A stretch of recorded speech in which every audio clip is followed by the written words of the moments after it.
हरे कृष्णा, राधे राधे। वृंदा देवी दासी के चैनल में आप सबका स्वागत है।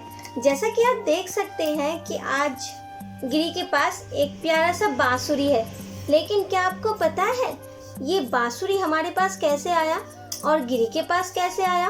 वैसे तो गिरी के पास एक अलग सा बांसुरी हमेशा रहता था, जो शायद आपने देखा ही होगा, लेकिन ये वाला बांसुरी गिरी के पास कैसे आया, आज वही आप सबको बताना है। आपको पता है आपके गिरी सोना कितने नटखट हो गए हैं? उन्होंने क्या क्या किया इस बांसुरी के लिए, जानना चाहते हैं? तो चलिए सुनते रहे। आशा है आज का गिरी का ये नटखटपन आप सबको बहुत अच्छा लगेगा। तो चलिए आज बताते हैं गिरी ने इस बांसुरी को कैसे लाया अपने पास।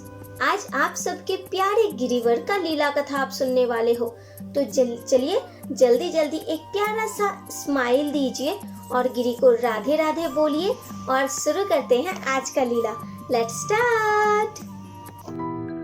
हमारा वीडियो देखने से पहले आप हमारे चैनल को सब्सक्राइब जरूर कीजिए और उसके पास जो बेल आइकन है उसे भी क्लिक कीजिए हमारा नेक्स्ट वीडियो देखने के लिए और हमारे साथ जुड़े रहने के लिए।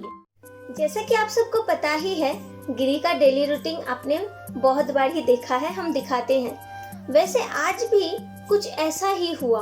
मतलब जब हम सुबह नींद से जागे तो सबसे पहले तो हम मंगल आरती करते हैं। नींद से जागने के बाद हमने मंगल आरती किया। मंगल आरती करने के बाद हम ऊपर आ गए गिरी को लेने, क्योंकि मंगल आरती कंप्लीट करने के बाद ही हम गिरी को लेकर जाते हैं। फिर गिरी को रेडी करते हैं, उसके बाद गौरी को नींद से उठाते हैं। तो ठीक वैसे ही हम गिरी को नींद से जगाने आए ऊपर, और ऊपर आने के बाद हम गिरी को नीचे लेकर गए। उन्हें हमने फ्रेश किया, उनका नाइट ड्रेस चेंज कर दिया, उन्हें अच्छे से मुंह हाथ पोंछकर दूध भी पिला दिया। फिर दूध पिलाने के बाद हमने गिरी को कहा, गिरी बेटा आप यहीं पर बैठो, अब तो दर्शन आरती करना है ना, तो गोपू दादा फिर मुकुंदो भैया सबको तो स्नान भी कराना है, तो आप यहाँ पर बैठो, हम अपना दर्शन आरती कंप्लीट कर लेते हैं। मुकुंदो भैया फिर गोपू दादा सबको स्नान करा देते हैं। यही कहकर हम मंदिर में चले गए।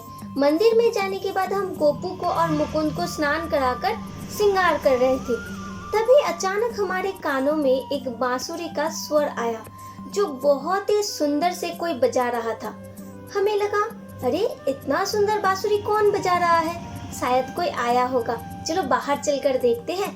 यही सोचकर मैं जल्दी से भागते हुए घर से बाहर निकल गई। बाहर जाकर मैंने देखा एक सांवला सा लड़का, जिसके पास बहुत सारा बांसुरी था और वो बहुत ही सुंदर से बांसुरी बजा रहा था। उसके पास बहुत सारा बांसुरी था। तो मैं तो बाहर गई, मैं उसकी बांसुरी को सुन रही थी। फिर मैंने सोचा कि चलो ये इतना सुंदर बांसुरी बजाता है और इसके पास इतना सारा बांसुरी है, तो एक तो गिरी के लिए लेना ही चाहिए। यही सोचकर मैं सोच रही हूँ कि उसका बांसुरी बजाना हो जाएगा तो मैं खरीद लूंगी ये बांसुरी। फिर वो बजाते बजाते मैं तो सुन रही थी उसका बांसुरी, कब वो आगे बढ़ गया मुझे पता ही नहीं चला।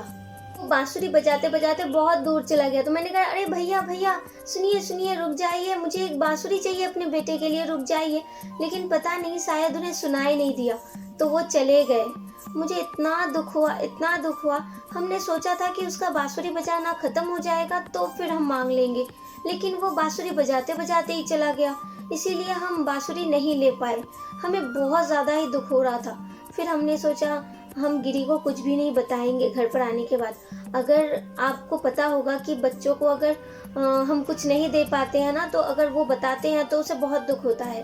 तो हमने यही सोचा कि चलो घर पर आ जाते हैं, फिर भी गिरी को हम कुछ नहीं बताएंगे, चुपचाप रह जाएंगे, क्योंकि हमें लगा अगर गिरी को बताएंगे तो वो दुखी हो जाएगा, क्योंकि बांसुरी सुनने में मैं माहिर हो गई और ले नहीं पाई। तो ये सोचकर शायद गिरी को दुख होगा, इसीलिए हमने और मतलब उसे कुछ भी नहीं बताया। लेकिन घर पे आने के बाद जब मैं अंदर आई तो मैं बार बार गिरी के तरफ देख रही थी। मुझे लग रहा था कि मैंने गिरी से कितना बड़ा बात छुपा दिया, ऐसा लग रहा था। तो मैंने गिरी से कहा, पता है गिरी, तुम्हारे लिए हम ना बांसुरी लेने गए थे बेटा, लेकिन वो बजाते बजाते बांसुरी वाला तो चला गया, मैं तुम्हारा बांसुरी भी नहीं खरीद पाए। तो पता है आपको, क्या पता है गिरी ने क्या किया?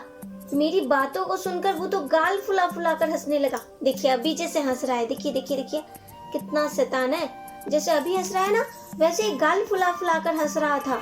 तो मैंने कहा, अरे तुम कैसे ऐसे हो सकते हो, मुझे कितना दुख हो रहा है कि मैं तुम्हारे लिए बांसुरी नहीं ले पाई, वो चला गया और तुम हंस रहे हो। तो फिर मैंने उसे कहा, हाँ तुम्हें क्या पता होगा माँ का दुख, तुम्हें क्या है, ले अगर बच्चे को कुछ ना दे पाए तो माँ का कितना दुख होता है वो तो माँ ही समझती है, तुम कैसे समझोगे। मुझे कितना दुख हो रहा है बेटा, मैं तेरे लिए बांसुरी नहीं ले पाई। ये सोचकर मुझे बहुत ही ज़्यादा दुख हो रहा था, बहुत भी रोना भी आ रहा था कि मेरे गिरी के लिए मैं बांसुरी नहीं ले पाई। फिर क्या करूं, लेकिन बार बार मैं गिरी की तरफ देख रही थी कि उसे तो कहीं दुख नहीं हो रहा है ना, वो तो कहीं अपना मुंह तो उदास नहीं कर रहा है। लेकिन पता है, ये तो बार बार गाल फुलाकर हंस रहा था। मुझे तो गुस्सा भी आ रहा था। मुझे बार बार ऐसा लगा, अरे यहाँ मैं खरीद नहीं पाई, ये सोचकर मुझे दुख हो रहा है, यार ये क्यों हंस रहा है। तो मैंने सोचा चलो जो हुआ सो हुआ, अगर बांसुरी वाला वापस आएगा तो हम ज़रूर खरीद लेंगे। ऐसा ही सोचकर मैं मंदिर में चली गई और गोपू का जो पूजा पाठ होता है वो करने लगी।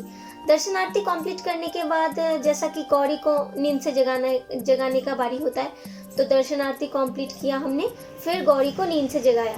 नींद से जगाने के बाद गौरी जब रेडी हो जाती है, मतलब सुबह उठने के बाद वो रेडी होकर फ्रेश हो जाती है, फिर दूध पीती है, तो हर रोज़ वो अपने ग्रैंडफादर मतलब अपने दादाजी के साथ हमेशा घूमने जाती है। उस दिन भी गौरी के दादू ने कहा चलो जल्दी से तुम उसे रेडी कर दो, उसके बाद हम घूमने जाएंगे।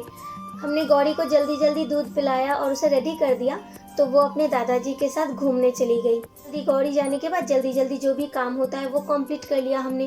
कंप्लीट करने के बाद अचानक से 1 घंटा बाद, मतलब गौरी 1 घंटे के लिए ही गई थी, तो 1 घंटा बाद मुझे फिर से बांसुरी का धुनी सुनाई दिया। मतलब ये पता चल गया कि कोई बांसुरी बजा रहा है। तो मैंने कहा अरे बांसुरी बज रहा है, मतलब वो बांसुरी वाला वापस आ गया। लेकिन फिर मैंने अच्छे से सुना तो मैंने देखा अरे ऐसे कौन बजा रहा है बांसुरी। वो सांवला कलर का लड़का तो कितना सुंदर सा बांसुरी बजा रहा था, उसके बांसुरी में भी मैं ही तो खो गई थी।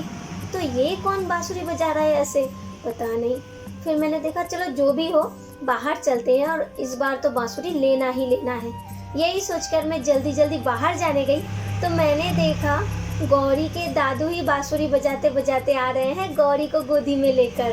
फिर पापा जैसे ही घर पर आए तो मैंने पापा से कहा अरे पापा आपने बांसुरी कहाँ से खरीद लिया, ये बांसुरी आपको कहाँ मिल गया। तो पापा ने कहा वो जब मैं गौरी को लेकर घूम रहा था ना, तो रास्ते में एक बांसुरी वाला जा रहा था, बहुत ही प्यारा सा धुन बजा रहा था, तो मुझे बहुत ही अच्छा लगा, इसीलिए मैंने ये बांसुरी खरीद लिया गौरी के लिए। लेकिन गौरी तो इसे बजा भी नहीं पा रही है, तुम एक काम करो इसे गिरी को दे दो। आप सोच भी नहीं सकते, अंदाज भी नहीं कर सकते मैं कितना खुश हो गई थी, बस खुशी के मारे पागल हो रही थी। हमने सोचा अगर गिरी का ये नटखटपन, अगर गिरी का ये प्यारा सा लीला, ये बदमाशी हम अपने परिवार के लोगों को ही नहीं बताएंगे तो ये लीला तो अधूरा रह जाएगा ना। इसीलिए हमने आप सब से गिरी का ये प्यारा सा लीला शेयर किया।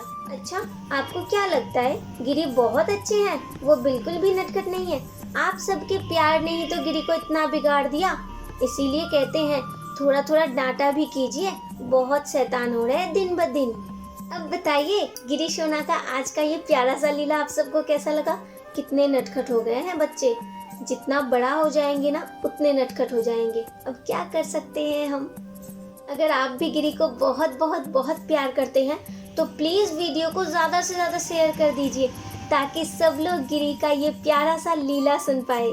और अगर आपके जीवन में भी घटित है कुछ ऐसा लीला जो आप हमारे साथ शेयर करना चाहते हैं तो प्लीज़ हमें कमेंट में ज़रूर बताइएगा, हम अपना व्हाट्सएप नंबर आपको दे देंगे।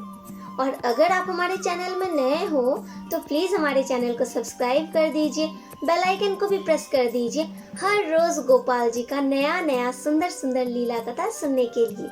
मिलते हैं नेक्स्ट वीडियो में ऐसे ही अपने गोपू के साथ, अपने फैमिली के साथ, अपने गिरी बाबू के साथ, ये शैतान के साथ हमेशा बहुत बहुत बहुत खुश रहे, हंसते रहे। Hare Krishna, Radhe Radhe, thank you for watching. चलो गिरी सबको टाटा बोल दो, टाटा बोल दो, टाटा।